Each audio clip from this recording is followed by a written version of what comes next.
Hi guys, welcome to Coturnix Corner. So in this video, I want to talk about a new entry-level incubator, which was sent out to me by a company called VanpoPubs. When they first reached out to me and asked me if I would be interested in testing and reviewing this incubator, I was kind of reluctant. I told them this is normally not the type of incubator that I would recommend to my followers or my subscribers, but they were pretty persistent. They said, I'll tell you what, let's go ahead and send one out to you. If you like it, go ahead, test it out and possibly do a review. If you don't like it, just box it up and send it back and, no harm done. So they went ahead and they sent me out the incubator. What came in the box was obviously the incubator itself, a manual for, tell you how to use the incubator, a waterer and a feeder, and then a couple spray bottles. One is a fill bottle and one is a little pump sprayer bottle. The incubator itself is a dome style incubator with a 360-degree viewing window. It is a single fan with a resistive heating element. The air is drawn up from the fan, from the bottom of the incubator, is drawn up and dispersed out over the outside edges of the incubator itself. And it's got these little looks like little directional tabs that are molded into the plastic, which kind of keeps that air movement around the incubator on the outside of the incubator. So it does have a turner on it. It's a little simple turner motor, which is mounted out here on the outside. And it's got a gear on it, which engages a gear on the turner plate itself. The regulator, I'm very impressed with the regulator. It's pretty nice. It is a 12-volt regulator, so if you lose power, you could actually plug this into like a car cigarette lighter and run it off of your battery in your car. It's got a countdown timer on it, which I love. That way, if you forget what day you set your eggs, it's keeping track of that for you. There are 4 different modes that you can go into for hatching like quail, chickens, ducks. I can't remember what all the modes are. And then it's got a manual mode, and that's the mode that I use, so I can adjust what settings I want on the incubator. It is in Celsius only mode. I could not find a way to change it into Fahrenheit, but you just change it to 37.5, and that will equal 99.5. And it also has a egg candler built into the regulator. You just push the mode button and the candler comes on. One thing that I thought was really interesting about this incubator is it comes with part of the packaging is also a blanket for the incubator itself.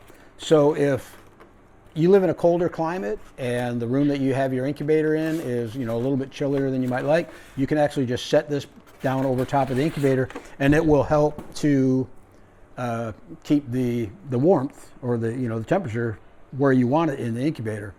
As far as humidity, it's got an external water port for filling the water up.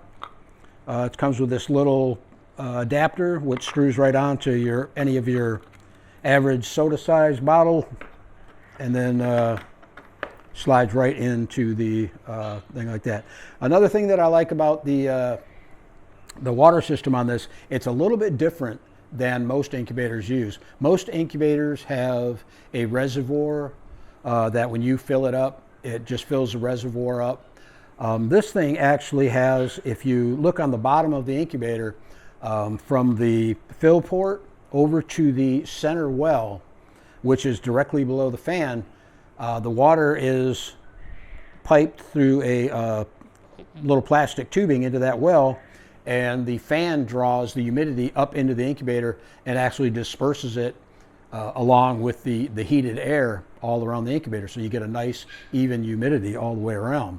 Okay, so before I went and set any eggs, I wanted to run a few tests just to make sure that the incubator was holding temperature, that there wasn't any warm and cold spots in the incubator, and I also wanted to test to make sure that when I added water to the incubator, what I could get the humidity level up to for lockdown. As far as warm and cold spots, there actually weren't any. I had a thermometer placed closest to the center. I believe it read like 99.4. And then a couple thermometers on the outside edges, which were running about 99.2, 99.3, somewhere in there. So what I did was I actually bumped the temperature up a little bit on the regulator to, I think, 37.8 degrees. And that had all my thermometers reading, on average, 99.5, 99.6. So what I did was I went ahead and set 24 eggs and marked my date on the calendar so I wouldn't forget, but I also had the insurance of the countdown timer on the regulator. On day 14, I put the eggs into lockdown. I candled the eggs. I used both hand candler, which is my Incubrite, and I also tested out the candler here on the regulator that you could turn on by pressing the mode button once, and it worked just fine. So out of the 24 eggs that I set, 20 of them candled good. I had 4 eggs that were clear. They had no development. So I went ahead and put the 20 eggs in the incubator. Now there's one thing I wanted to say that I did before I placed the eggs in the into lockdown was most incubators, when you take the Turner trays out, they have a smooth surface for hatching out the chicks. I don't like that. You run into problems with splay leg and whatnot.